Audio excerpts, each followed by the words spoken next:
Welcome to this edition of Blunt Talk Quick Takes. I am your host, Anthony Wright, coming to you from the beautiful and summer-like confines of Atlantic City, New Jersey. Wherever you may be watching or listening, I thank you as always. Like, share, and subscribe. It helps the channel. You can check the Blunt Talk Sports Podcast not only here on YouTube, but on Apple Podcasts, Spotify, Substack, Patreon, Trovo, and as well as on Podbean. Happy to be here with you guys on this beautiful August 29th, 2025. Fast approaching, got college football pretty much commencing, pretty much starting, not commencing, but pretty much starting right now. We have a lot of games coming up this weekend, but primarily this episode is going to be talking about the NFL and primarily a lot of the big news that's been going on. The Micah Parsons trade, some of the roster decisions, the Rashee Rice suspension, Juwan Jennings contract situation, what in the hell is going on with Joe Mixon's injury, a lot of different things to touch on in this episode. So definitely want to do this. This will be a shorter episode compared to some of the videos I've done recently. However, though, before we get started, definitely want to make sure we give a shout out to a couple friends of the show. If you guys can see here, or if you guys have been watching the show consistently, as always, don't forget to subscribe. You guys know that one of the friends of the show is StubHub. Right now, as you just heard me aforementionedly speaking about college football and the NFL, it's that season. As you can see here on the screen, there's college football tickets with creative ID links attached, campus lights, everything for you to get immersed in that tailgating and college experience while enjoying the game. That's going on. Also, the creative ID link for NFL season tickets is available. Definitely make sure you check that out. Also for tailgates and touchdowns, all the things to help also immerse yourself within the Sunday experience is available now within StubHub. Also NBA tickets. Yes, NBA tickets. Hoop season is fast approaching. October, it will soon be here before we blink. Creative ID is out for that. Definitely make sure you check out all the things associated with that. Also, as well as we go a little bit further to my Viagogo subscribers, as you guys know, right now the FIBA Euro Basketball 2025 tickets are currently on sale with Viagogo. It started August 27th, so that was about 2 days ago. This tournament and the FIBA basketball ticket sales end on September 14th, so definitely make sure you get the most out of this. If you're in the UK, if you're out there, Europe period, make sure you're a big basketball fan. Don't miss out on this opportunity. Oasis has a reunion tour. That's definitely something to keep an eye on. You have the Formula One Dutch and Italian Grand Prix. Also, a few summer music festivals before the summer season's wrapped up. And Blackpink is going on their Deadline World Tour. So definitely some things to check out. Also, too, for my avid gamers out there, for my big Sony PlayStation gamers out there, don't forget to check within the description box of this video, basically for the creative ID link to secure anything from PlayStation Direct, whether that be PlayStation games, systems, controllers, accessories, anything that you may be looking for to immerse yourself and enhance your PlayStation experience. I definitely implore you to check it out. Sony PlayStation, more than a game. All right, guys, so now that we got all that out the way, let's get into this episode. First of all, we're going to start off with the biggest news, obviously, in all of football right now, which is the Micah Parsons trade. What a shit show. Jerry shit the bed, y'all. Jerry shit the bed. Did not see this happening. Did not see this even in any way, shape, or form coming into fruition. I ultimately thought, all right, Jerry's got some things going on. He's pissed at Micah, but this deal is ultimately going to come down to them sitting down and David Mulgeta and Micah, working some things out, but getting the contract put in front of him and him just ultimately agreeing to the terms. I essentially felt that's what it was going to come down to. I had no idea, none whatsoever, that it was going to come down to a point where Micah Parsons would be a Green Bay Packer today. Did not foresee that happening. Did not think that was possible, but it happened. So got to give, the Packers ultimately a shitload of credit. The Packers did everything that they were supposed to. I don't think anybody in their right mind thought that this was something that was going. I mean, again, I can't tell you how shocked I was. I was not shocked that the trade happened. I knew that it was possible. I mean, the report that came out earlier in the day via ESPN that the Cowboys would be fielding offers. That was something that was talked about. But most importantly, no one ever thought, all right, they're going to listen to offers, but they're not really going to trade them. This thing came down to a lot of different moving parts. I'm definitely going to touch on all of them briefly. One of the major things I think that Micah Parsons has to be given credit for is he didn't fold. He could have easily have bent the knee like Dak, like CD, like, Ezekiel Elliott before him. He could have bent the knee. And I give this guy so much credit because he didn't. It's very easy to get caught up in the Jerry Jones luster and lore, where it's like, hey, you're going to be a Cowboy. Why are you worried about this? Why are you letting things like this get to you? You shouldn't worry about, contracts or silly things like that. You should be focused on primarily being the best Dallas Cowboy you could be, because ultimately playing in Dallas, you're going to get paid anyway, kid. You're going to get all the endorsements you want. You're going to get all the things you need. And it's like, this guy he's selling a bill of fucking goods out here. I mean, he just essentially, I don't understand how you could run an organization where you have these bullshit underhand tactics, not respecting your agent, not really respecting the process, undermining players in the media, doing little, snipey remarks, real undercutting, real underhanded shit, and then think that, people are going to want to play for you. There's a lot to unpack here, guys. First and foremost, let's just dive into the trade aspect of it. Obviously, let's start with the Packers. The Packers needed this. The Packers have been a good team for a while, who have unfortunately had the unjust luck sometimes of being young, inexperienced, and not as good as the teams that they're playing. It was only a couple years ago they knocked the Dallas Cowboys out of the playoffs in the first round. They had that great second round playoff game against the San Francisco 49ers. That kind of derailed things. So, be that as it may, it boiled down to the Packers really kind of feeling like, all right, Jordan Love's our guy. We kind of figured we got our quarterback. We've already given him the contract, so that's great. No argument there. But it's also become a thing, too, where do we really have the defensive unit really to stop a lot of these great offenses in the NFL? So you go get Jeff Hafley, right? You go get him from Boston College, former head coach, now the defensive coordinator in Green Bay. You go get him, and then it boils down to, all right, now do we just need the players? You have a great draft. But when you go 1-5 against the elite teams in the NFL, let alone they were all NFC, most of them were NFC teams, you clearly have to see there's a line of demarcation. You're good, but you're not good enough to be amongst the elite. This move, securing Micah Parsons from the Dallas Cowboys for the Green Bay Packers, this puts you amongst the elite. This puts you in the championship conversation. No question about it. This Green Bay Packers team was already legit. They were already a 10-11 win team without Micah Parsons. With Micah Parsons, they should definitely win 12, 13 games, possibly 14 easily with him being on their defense. Also, too, this is going to help Rashawn Gary. This is going to help that defensive line out tremendously. Now, what pressure this puts on Luke Van Ness is going to be interesting. What pressure this puts along Deontay Wyatt is going to be interesting. But it makes you really pay attention now to that Packers defensive line and really key in and see that with Rashawn Gary and Micah Parsons along the edge, this Packers team legitimately has a chance to be one of the best or most dynamic, pass rush or blitz effective teams in the NFL this year. Now, that being said, obviously, you still got to go through, the Philadelphias. You still got to go through, the Rams if Matt Stafford's healthy. You got still some teams in your way, but they're not out of the conversation. They're right there at the doorstep knocking. So credit to Ed Policy, credit to the Green Bay Packers, credit to Brian Gutekunst for not bullshitting this and just, not doing what Jerry did, which was, bullshitting around, pussyfooting around, and not really getting it fucking done. So, got to give a lot of credit right there to the Green Bay Packers. Their front office has been outstanding for the past several off seasons. They've made a lot of great decisions. They took a lot of heat for letting go of Aaron Rodgers. They took a lot of heat for getting rid of a lot of those guys on that NFC Championship roster from a few years ago. The Devontae Adams, guys of that ilk. Now, look, they're in a situation where those guys are gone and they're right back in the conversation contending, and now they have even better players. So it all worked. It all worked so far. And for the Packers, obviously, their odds in the NFC North are going up. So it's a wait and see thing, but definitely great times if you're a Packers fan. I know my brother and some of my family members of the Packers fans are ecstatic right now, but, great times if you're a Packer.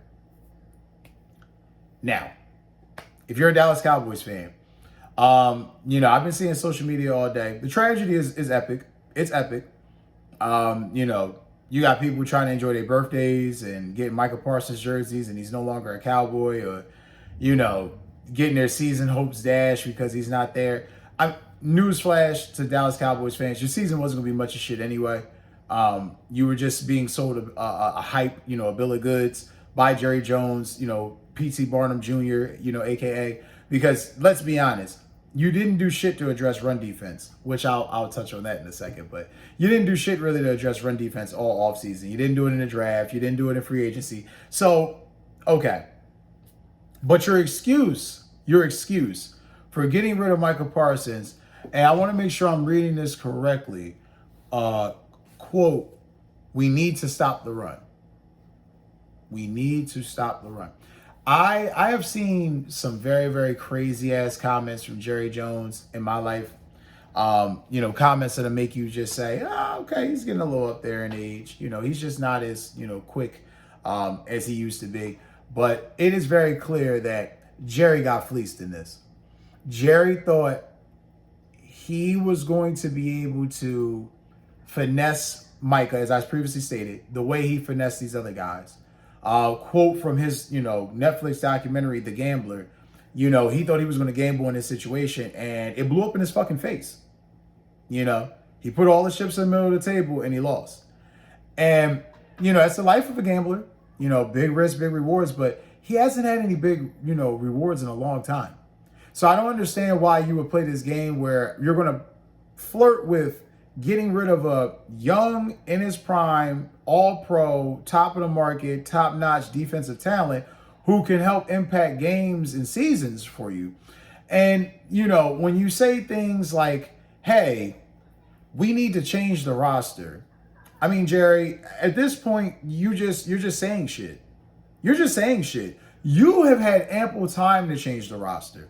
Stop the run. I can show you here, and you'll see on the screen here, via Pro Football Reference, your defense has been garbage stopping the run the past 3 years. You've stated this in the press conference. However, Micah Parsons was a part of this, and at no point did you ever talk about run defense.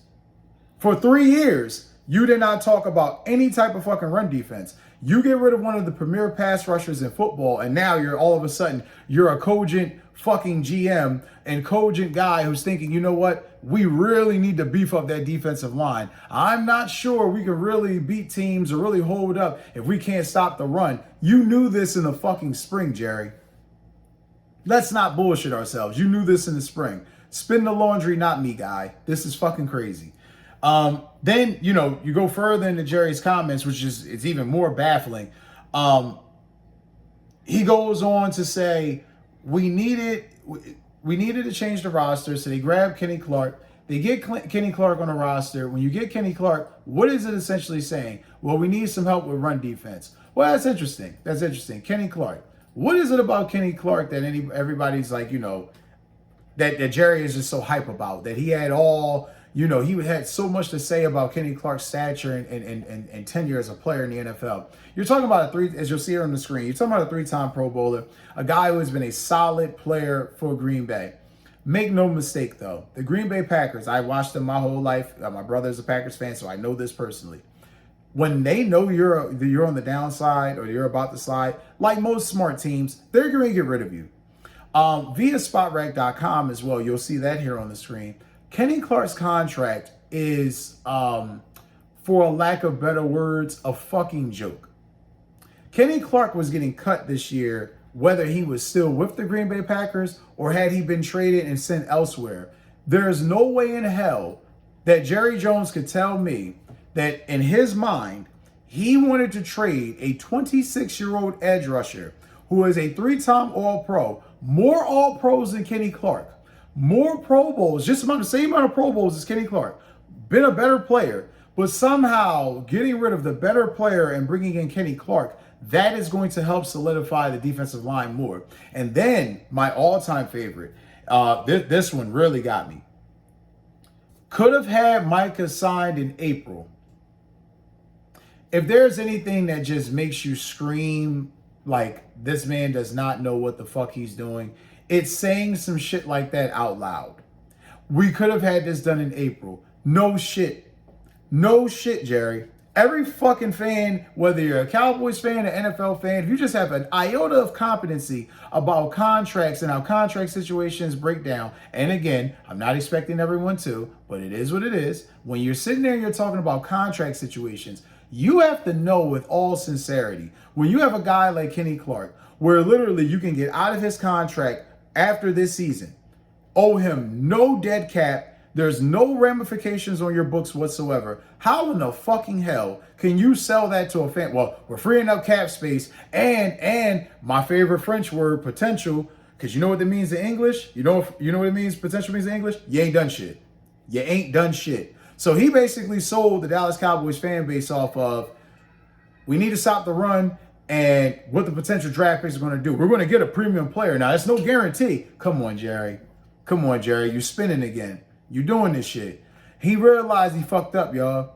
This is unprecedented. No team trades a player of this magnitude a week before a regular season game, and that shit just makes sense to you. It's insane. It's insane. It's bad business. And it's what happens when you run a shitty organization and you just are very ineffective at what you do.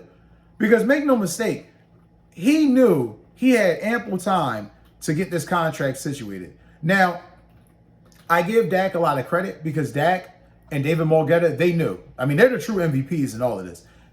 David Mulgeta and Micah Parsons knew we're going to get this contract worked out. We want to reset the market. I think Jerry honestly had a number. It was somewhere between 40, 43 million. I'm not in their building. I'm just looking at the information that's in front of me and just stating it. I think he had somewhere between 40, 43 million. He really wanted Micah to agree to that 40 or 43 million. And it cost him. It cost him. I mean, out of fuck ups, this is epic. This is epic. I mean, I did not see this, but it gets worse. It gets worse. You go further into Jerry's comments. He says he wanted to make sure that he traded Micah to a team that had cap space that could pay Micah, right? And pick teams with good interior defensive tackles because he really wanted to solve that need to address along the defensive line. This is fucking crazy. This is fucking crazy. Again, this is what happens when you have an 82-year-old man as your GM who is used to getting his way and is a billionaire and is used to people bending the fucking knee whenever he says something. And he just expected this young kid from Harrisburg, PA, this all-pro, all-world linebacker / edge rusher. He just assumed this kid was going to be dumb enough to bend the knee like the rest of the players have. Nope. I don't give a fuck about making Emmett bend the knee. I don't give a fuck about making Michael Irvin bend the knee. I don't give a fuck about Dak or Ezekiel Elliott or CeeDee Lamb. Micah stood his ground, and ultimately he did exactly what he was supposed to. And credit to him and credit to David Mulgeta. Jerry looks fucking stupid today. He looks like a complete moron and looks inept and looks completely over his head as far as being general manager. Now, as an Eagles fan, I want him to stay the general manager. Please, Jerry, stay as the general manager. Continue to run this organization the way you have.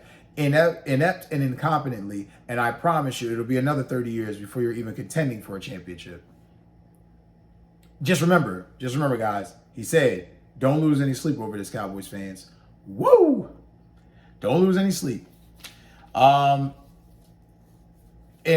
on a side note, if you're any of those other teams in the NFC, like the Niners, or if you're an AFC team like the Ravens, the Bills, why the fuck didn't you call for him?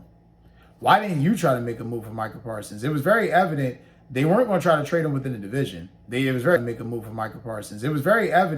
they weren't going to try to trade him within the division. It was very evident about that. So if he could have went anywhere else within the NFC or AFC and they had no preference, I just think that it's only due diligence that those teams would have made those calls. But I think with the situations, San Francisco situation, the cap being a little fluid, the Ravens and the Bills, Bills, I don't know what the fuck they're trying to do. I think they're just trying to consistently build with youth instead of spending, a lot of assets and resources on free agents. So it's tricky situations, but when you're on the cusp of the Super Bowl, you're at the door, you got to make a fucking move. And again, this is why the Packers did it. So credit to them. Other tidbits and little news and notes I got out of the Jerry Jones press conference and some more homework I did from this. Mike Florio, Pro Football Talk, credit Mike Florio this. He stated that he heard during the draft that there was a rumor that the Dallas Cowboys were trying to get the #1 pick in the draft then. Now, be that as it may, they didn't secure it. It didn't happen. But, worse things have happened. There's situations and times where obviously you're not going to be able to get, the guy that you want or the talent or the asset that you want. But the reality of the situation is too, when you're a general manager and there's a chance that you may not pay the guy that, you really drafted and you like a lot, and you think, hey, maybe maybe this guy could really work in our system, and then you just decide, I'm going to play this bullshit game with him and not pay him. Yeah, you set yourself up for major failure. And then add insult to injury. Why didn't you just trade him then? You could have maximized all your draft capital and all your asset resource management by getting players and assets for him then. It would have made so much sense, because then at that point, it's like, okay, you got him.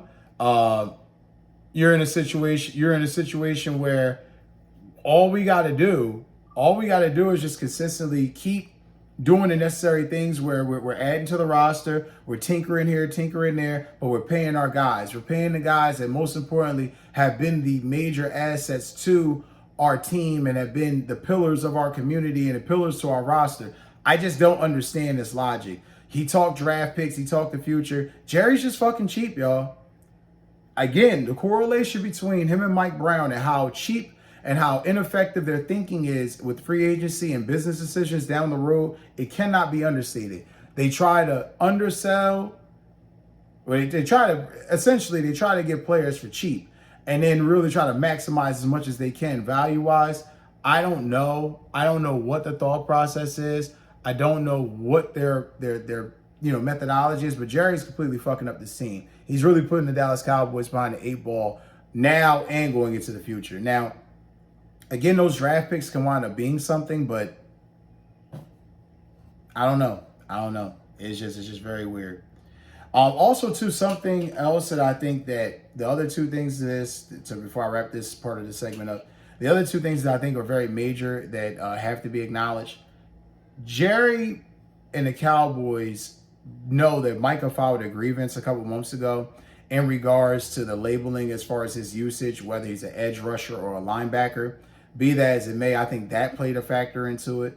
And then ultimately him not wanting to deal with David Mulgeta, referencing the agent and not wanting to deal with the agent and ultimately wanting to deal with the player. It's a lot of craziness. It's a lot of things where if you're Micah Parsons, David Mulgeta, this was only the real recourse of action, because how in the hell could you, David Mulgeta is one of the top agents in sports. So for you to disrespect this man and just dismiss him as if he's nobody, knowing damn well you would have to deal with him and get a contract set, and then ultimately think that you're going to weasel your way into a handshake agreement and, jerk Micah out of getting the money that he was supposed to get by circumventing the agent, it's just nonsense. Essentially, Jerry fucked this up. Jerry put himself behind the 8 ball. He put the team behind the 8 ball a week before the season starts. I cannot stress emphasis to you how unprecedented this is. It's a situation where I would definitely be closely monitoring all the way through. I think there's no way, shape, in hell that you could think that this is going to just be the end of this. Because again, they still have to play Micah this year. Yeah, week 4. You still got to deal with him. So you trade him to a team that it was within the conference, and you're still going to have to play him. So what was the thought process behind this? Again, we don't know, because Jerry Jones only answers to Jerry Jones, and Jerry Jones felt like it was a good move. So if Jerry felt it was a good move, it happened. It's just dumb. But it's definitely going to be an interesting season for the Dallas Cowboys. And as things shape out, as things play out, I will definitely have more updates. But Jerry has definitely shit the bed on this one. He's gotten fleeced. And then, to say, it's okay, that's just one guy, we need a team. You haven't been getting it done with the one guy or the team. And to be honest with you haven't really had a good roster since 2021. So Jerry, I tell you, Jerry fucking Jones. Now on to this next topic that I definitely wanted to touch on. Joe Mixon. What in the hell is going on with Joe Mixon? Joe Mixon is going through a crazy situation. It's kind of weird. I've been monitoring this as closely as I possibly can. Joe Mixon apparently suffered an injury during the offseason, something dealing with his foot. To start training camp, he was placed on the reserve non-football injury list. Not a real shock there. You know, that's what happens typically when guys get injured outside of the building or outside of practice. That happens. However, it was given, the emphasis or the inference was given that he'd be ready by the end of training camp or he'd be ready by the middle of training camp. Well, it's now the end of August, guys. August 29th now. So there's been no progress. Media asks and inquires, and you just started getting weird answers from Nick Caserio and D'Amico Ryans. I mean, very weird answers. Answers like, quote, from Nick Caserio, with all injured players, you kind of take it one day at a time. Whatever the timeline is, we handled it accordingly. The players that are on the PUP or NFI, they're out for 4 games or 4 weeks. So once we get through 4 weeks, we'll evaluate at that time. When asked specifically if he expected Mixon to suit up, he stated, quote, "We'll see. He'll be evaluated after the 4-week period." Not good. I mean, he's essentially non-committal on if a running back that is signed and contracted and suffered an injury months ago, and we haven't really got any real details on what happened to his foot, just outside of the injury happening outside of football, and there's just been nothing. Now, he missed 3 games last year with an ankle injury, but according to NFL Network's Ian Rappaport, this issue cropped up this offseason well in advance of training camp. So again, that goes back to the point of what I was making. This injury happened during the offseason. So it's kind of weird. We don't know exactly if he was training, if he was out partying, if he was, jet skiing, whatever it could have been. And whatever it was something that put them in a situation where, damn, they realized, all right, we're not going to be able to really rely on this guy this year. So crazy situation with that, how that's playing out. Also, too, you got D'Amico Ryan's comments out there where, he says, "Are you really concerned about our guys, or are you just trying to get something out there?" Frustrating, clearly frustrated about the situation. He went back further and says, "Joe has played a lot of football, and whenever the time has come for Joe to get back in the fold, it won't be anything revolutionary that he hasn't seen before. He hasn't done from a football perspective. That's right." And the coach didn't stop there. He went further to say, "Joe's an outstanding football player, so whenever that time comes, I feel like he'll have a very easy transition back to football." What the fuck are y'all talking about? What happened to Joe Mixon's foot that y'all don't even know if he's going to play this year, but you feel like his transition back will be easy? It's nothing that he hasn't dealt before. Is he out for the season and you guys just don't want to say you're kind of holding out hope? I don't know. But it is a very, very weird situation. They're not really quoting too much on it. They're being very non-committal. I personally think this man is injured and is possibly going to be out for the rest of the season. They just don't want to say it because, honestly, you got Nick Chubb, who's coming off an injury. You have Joe Mixon. Mixon and Chubb are a way better combination than just Chubb by himself at this stage of his career with the injuries that he suffered. However, I do think that this is very interesting that D'Amico Ryans is apprehensive and non-committal. You have Nick Caserio, apprehensive and non-committal. So when you have guys like that ilk, non-committal about things, and we're talking about, 6 days before the NFL season starts, essentially 9 to 10 before, football Sunday, the first football Sunday. I mean, something's wrong. So definitely something to keep an eye on. I will definitely have more updates as we go along, but Joe Mixon is definitely out, and it looks like he's going to be out for the first 4 weeks to start the season. All right, let's see what we got here. Okay, now we got Jauan Jennings' contract situation too that I definitely wanted to touch on. What a crazy situation that is playing out in San Francisco. First of all, you got wide receivers injured.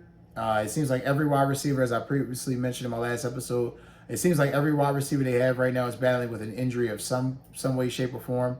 On top of it, you got Jauan Jennings, who has emerged as your legitimate number 2 threat.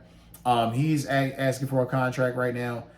He's sitting out essentially with injury, air quote, to eventually avoid having to play or practice right now, to avoid possibly getting injured again. It's just a very crazy situation right now. I mean, you got John Lynch apprehensive on answering questions in press conferences, stating that trade requests by Jauan Jennings were asked previously in the year. However, they're not being acknowledged now. They won't be acknowledged now, and he's not going to get into it. Crazy. Crazy that the 49ers are dealing with this again for another offseason. Crazy that they're just in a situation where consistently and persistently they're not taking care of these guys when they should. So it's becoming very contracted, elongated, drug out contract situations and talks that just don't need to be going on and transpiring, especially a week before a regular season game. We saw what this did to them last year. We saw Brock Purdy played. He pretty much showed up, played, Mr. Good Guy, and did what he was supposed to. Didn't have the season he wanted, but, still played. Brandon Ayuk, he sat out. It was, he pretty much let it be known he wasn't practicing until he got his contract. He gets paid, tears ACL. So they've just I don't know if they've just mishandled their situations, speaking about the 49ers front office, or if they're getting bullied into situations. Whatever it may be, it's something that's not resonating into a winning theology that's going to keep them sustainable for long term. Yes, they have won recently, and yes, but if you really pay attention, they've had very much roller coaster rides throughout these past couple years. They're either contending for the Super Bowl or they're missing the playoffs. To those extremes that have that type of disparity, it speaks to a lot of different things. One of the major things this year is that you don't really have the talent really to do what you want to do. So being that you don't have the talent on the roster like you've had in previous years, you're going to have to win with a lot of youth. So San Francisco is going to have to answer a lot of questions. As far as the Jauan Jennings situation is concerned, I don't see Jauan Jennings getting his contract before the regular season. I do feel like this is something that the 49ers are going to possibly drag out into the regular season, if not next year. Be that as it may, you don't have Brandon Ayuk back until the middle of the season. You don't have healthy wide receivers. You got Demarcus Robinson, who's out with a suspension. You just traded for Sky Moore. I mean, 49ers are in trouble, man. They are in trouble. I mean, when you start thinking about pass catching, playmaking, skilled players, and you think about all that they've lost, whether injury, free agency, whatever it be, they've lost a lot. And it's put them in a situation where we don't know, honestly, if they're going to be where they need to be to win. It's just something that we've been accustomed to seeing the 49ers always contending, always being in games, always doing the necessary and requisite things to be a physical, physical Final Four style type of team where they're knocking on the door possibly of a championship. I don't foresee that. I definitely don't foresee that this year, and I definitely think that they're going to need a lot of guys to step up and play well for them to excel and reach the heights that they want to reach, because there's so much youth on this roster. And then you got guys injured, and then you just paid Brock Purdy this money. I don't know how happy 49ers fans are going to be. I think they'll be happier than Dallas Cowboys fans this season, but I don't know how happy they're going to be looking at their situation, especially the pass catching situation going into 2025. Right, we'll go a little bit further here, and we're going to touch on Travis Hunter and the expectations for Travis Hunter going into 2025 and how he is looking so far. I got to give Travis Hunter and his wife Leanne a lot of credit. Or I think it's Leanne. Please forgive me if I misspoke. But I want to give him and his wife a lot of credit for the success on the birth of their child. Congratulations. He's a father now, so that's definitely great. Becoming a dad right before the season starts just adds another chapter to his life that just, that'll make him a little bit more focused, even more, and hone in a bit more. So I like that a lot. But they spoke, reporters spoke to Trevor Lawrence at Jaguars practice the other day, asking about how Travis Hunter has been coming along. Trevor Lawrence stated that he's been doing a really good job. He stated that, quote, "Yeah, you just have to see the amount of work that you have to put in to do that. It's hard enough to play one way in the NFL, much less two ways. To learn offense, defense, it's a lot. He's done a really good job." Just more or less speaking to how much Hunter is sinking in and learning and acquiring offensively and defensively, trying to be the best player that he could be. Because make no mistake, the Jacksonville Jaguars didn't trade up for one guy. They traded for two players. One person who plays two different positions. So essentially, they need him to really hit the ground running. Lawrence went on further in his comments, quote saying, it's his responsibility to know what to do when he steps in the huddle, and he's done a great job with that, but also being conscious of he's a rookie. He's got a lot going on. He's playing both ways. And just trying to help him as much as I can with little reminders of different things with the formations or concepts or whatever. So it's key that he's focusing. It's great that he's definitely paying attention and honing in. There's going to be a lot of pressure on Travis Hunter because make no mistake, the Browns are hoping that the Jaguars suck. So that way they can get a high first round pick again, because that was a lot to give up for this guy. I think he's going to live up to some of the billing. I don't know if he's going to be able to live up to all of it because there's so much pressure on what his expectations may be and what they expect him to do. However, I think that the fact that the confidence is there, the fact that the team is already committed to the fact that, hey, man, you're doing this. We believe in you. We seeing you putting the work in. We believe that you can get it done. I don't see any reason how he doesn't, wind up playing well. I mean, I expect this man to be in the defensive rookie of the year conversation or offensive rookie of the year conversation. If he does not reach those heights or those levels, we know either he struggled with injury or he just really was not good at all this year. So I expect a lot from Travis Hunter. So we'll see. But can he sustain this will be the ultimate question. As I've stated before, I think at some point, he'll play optional when he needs to as his career progresses. But right now, that's the beautiful part about football. We never are going to tell a guy they can't do anything, because the moment we do that, they go out and prove us wrong and we look fucking stupid. And guys like myself look stupid on the internet for saying a guy can't do it. It becomes clickbait material forever. So most importantly, we just have to wait and see. But if he'll be able to sustain it will be the true question. But there's definitely be a lot of pressure on Travis Hunter and the Jacksonville Jaguars and Trevor Lawrence to reach the heights that Liam Cohen and Shad Khan both feel that they could reach this year.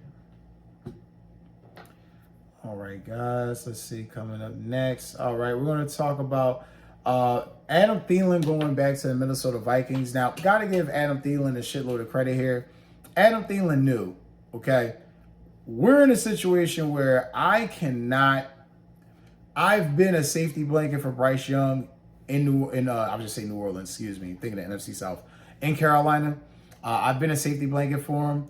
It says a lot of things to me where, one, it tells me they didn't need the safety blanket anymore.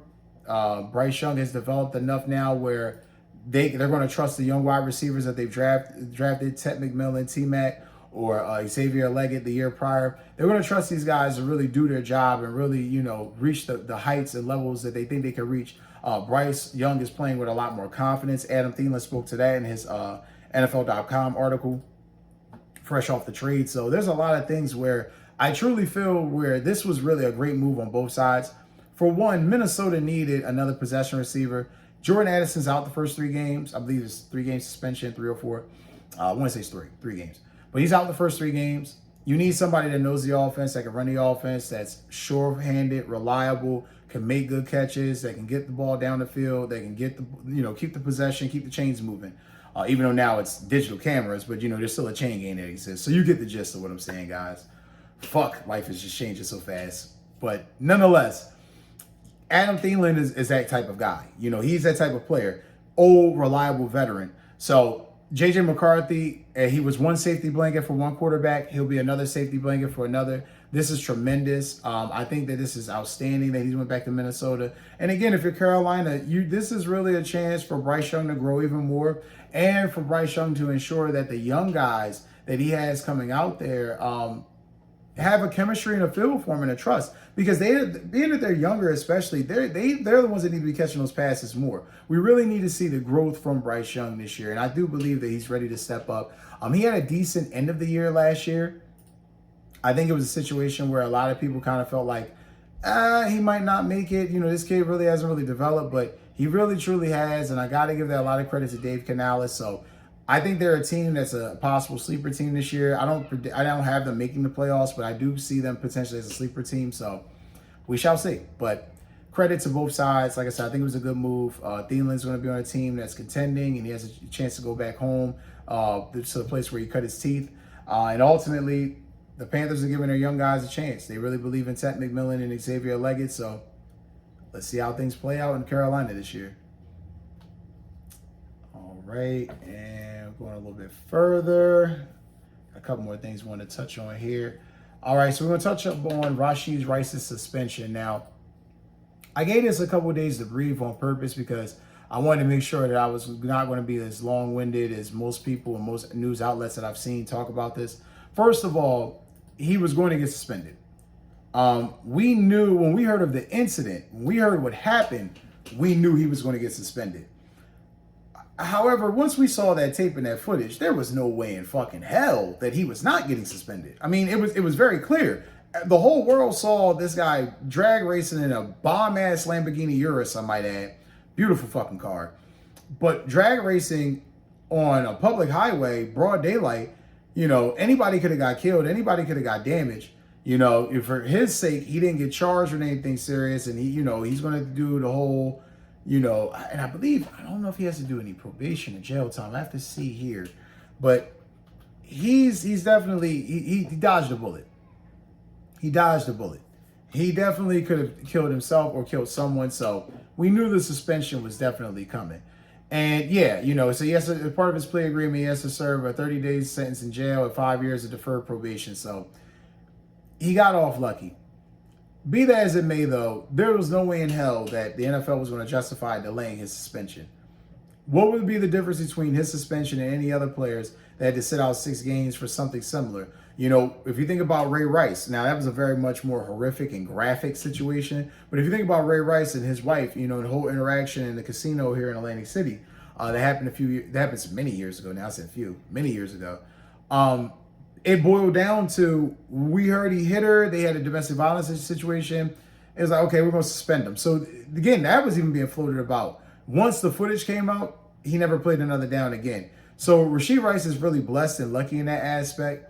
However, the NFL was really playing with fire because had they had not suspended him the first 6 games and made this where, oh, this is some middle of the season shit, or we're going to do this towards the end of the year, I think there would have been so much outrage and so many people screaming that shit's rigged. I don't think that the NFL would have been able to continue this season without addressing that comment and that having that conversation with, you know, the fan base abroad. Because Rashee Rice, again, no knock on him, but you do something stupid, you know, you violate the terms of the collective bargaining agreement with anything that may be conduct detrimental to the team or anything that may be bringing a bad light to the NFL, you can be suspended for it. But for it to have drug out this long and them saying that they needed an extra judge to come in, then they were talking about it waiting until September. It just sounded very suspicious. So thank God that situation is rectified now. Now for the Chiefs, it really means nothing because, I mean, let's be honest. The Chiefs made the fucking Super Bowl without him last year. So it means absolutely nothing that he's not playing. They're still going to be good. They're still going to be ready. They're still going to be pissed off after being embarrassed like they were in the Super Bowl. After everybody's saying all offseason that they're done, they're finished, they're not the same Chiefs, their reign is done, the dynasty's dead. I truly believe that this team is going to come back way stronger and way better going into this season. So Rashee Rice playing or not, who the fuck knows? But you know, I don't really feel like it would have made that much of a difference to the start of their season. Now, throughout the season, something different, but they did it without him last year. So I'm not really, you know, too enthralled with him being suspended and, oh my God, that's going to cost them games. No, it won't. No, it won't. The Chiefs are a veteran team. They're a well-coached team. Their quarterback is arguably one of the, if not the best quarterback in the NFL right now. There's no way in hell that you're sweating him being out for 6 games when you have that guy, a healthy and pissed off and motivated Travis Kelce, and a better offensive line than you did a year ago. So didn't trip off that too much, but definitely wanted to make sure I covered that. Also wanted to talk about Kyle Hamilton, safety from the Baltimore Ravens, all-pro. I mean, one of the best safeties in the game, getting his contract from the Ravens. Now, it was interesting because I knew, looking at their situation, that Kyle Hamilton was definitely going to have to get paid. They have some guys that they're going to have to definitely re-sign going into this offseason after the season ends. However, Kyle Hamilton was one of those guys you could not afford to let go. Stalwart in the community, pillar as far as your defense is concerned, plays like a Raven, fits the bill of a Raven. You know, you got Malachi Starks in there, so now you got somebody that you can pair with him. He can teach this young guy the ropes. It just made sense to get the deal done right now. Now, according to ESPN's Adam Schefter, the deal, it's a $100.4 million deal that includes $82 million guaranteed, and it puts Hamilton under contract with Baltimore through 2030. So, fantastic news. It was something that definitely had to get done. GM Eric DaCosta, it was something that he stated throughout the offseason. It was something that was on his to-do list. It's now checked off. Kyle Hamilton deserves this money. And now having Jair Alexander, now having some of those guys that they have with some of the additions they made, I truly expect the Ravens to be, they should be able to take the leap. Health has really been their Achilles heel. Health and inconsistent play in big moments. If they can overcome those things, it could truly be a special year for the Baltimore Ravens. All right, guys. And last but not least, two other things I want to touch on before we wrap up.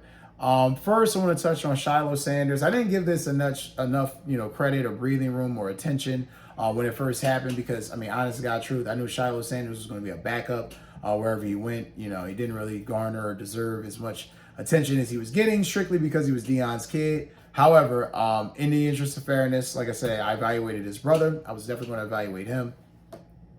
Shiloh Sanders blew a crazy opportunity. And it's been well documented. He got into an altercation with a player while playing in a preseason game, took a punch at a guy. Shouldn't have did it. Put himself in a very, very precarious situation. Be that as it may, though, now it's a situation where it's like, oh, well, maybe he can get back in the NFL, or maybe the Buccaneers will keep him. Well, the Bucs didn't keep him. Bucs wound up letting him go. So because the Buccaneers let him go, he's currently searching for a new team, a new roster right now. His father gave comments on it during media day for the Colorado Buffs. Spoke about how proud he is of his son and that, he's going to continue the journey and that, if that doesn't work, there's always something else in his future because his son is multifaceted. Shiloh Sanders also gave quotes too via the New York Post. He stated on, let's see the date here. It was actually earlier today. It was earlier today, 9:19 this morning. He gave a post. He posted something on Complex Magazine's website. It said, he stated, quote, "First and foremost, I just want to say I believe in God. I know God always has a plan for me. I feel like this is just part of my story to grow and to do bigger and better things, whether it's finding another team or getting another opportunity in the NFL, however that may be." Got to give Shiloh Sanders credit right there, humbling self. But when you're trying to make a roster and you go and you're not that talented, you're already known for making mistakes, or you're just not as good as your peers, you can't have situations like that because then you're popping off on a guy. If that's a real football game, you're ejected, and that's costing your team. Now your team's down a player. Legally, they're down a player. And no one's going to give a fuck because you were too emotional or short-tempered to realize you put yourself in a precarious situation. So, Shiloh Sanders, rough, but something he's going to have to live with and understand. So, hopefully he's able to land back on his feet and everything will work out for him there. Where he lands, I have no idea, but I'm pretty sure as some time passes and as things play out, somebody will take the chance on him and bring him into their roster, whether practice squad or, try him out, however it may be. And last but not least, before we end this episode, I wanted to touch on the weird situation in New Orleans with Spencer Rattler and him being named the starting quarterback. Now, as you guys know, throughout this offseason, I reported it as well, I strongly believe Tyler Shuck was going to be the starting quarterback to start the season. Everything had kind of pointed to that with the way the snaps had broke down and the way the performances were breaking down. I just automatically assumed Spencer Rattler was going to be the backup, the number 2, being that he had the veteran presence. But be that as it may, Kellen Moore has changed his mind. He stated, well, not necessarily changed his mind. He really did a full evaluation, air quotes there, and stated that the best course of action would be to go with Spencer Rattler.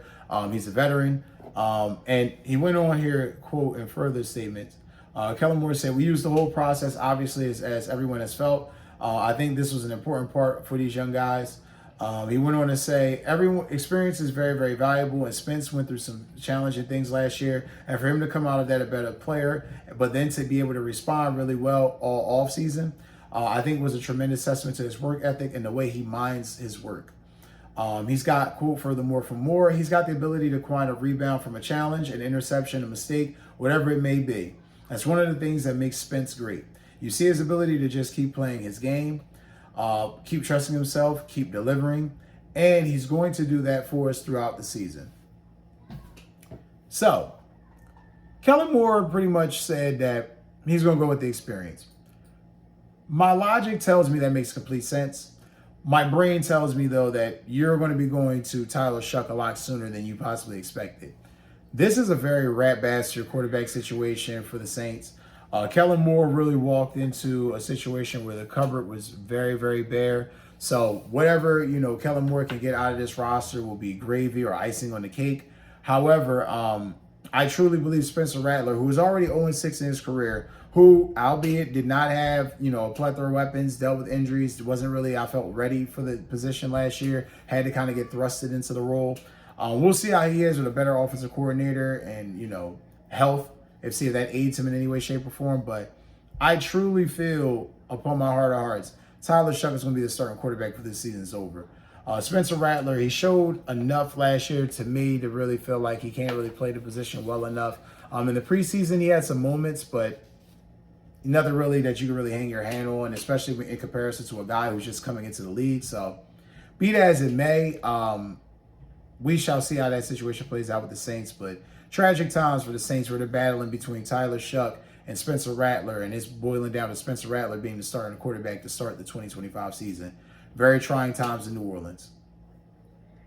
But that's going to do it for this episode, guys. As always, I love you guys for plugging in. Don't forget to like, share, and subscribe. Take care, and enjoy the rest of your day.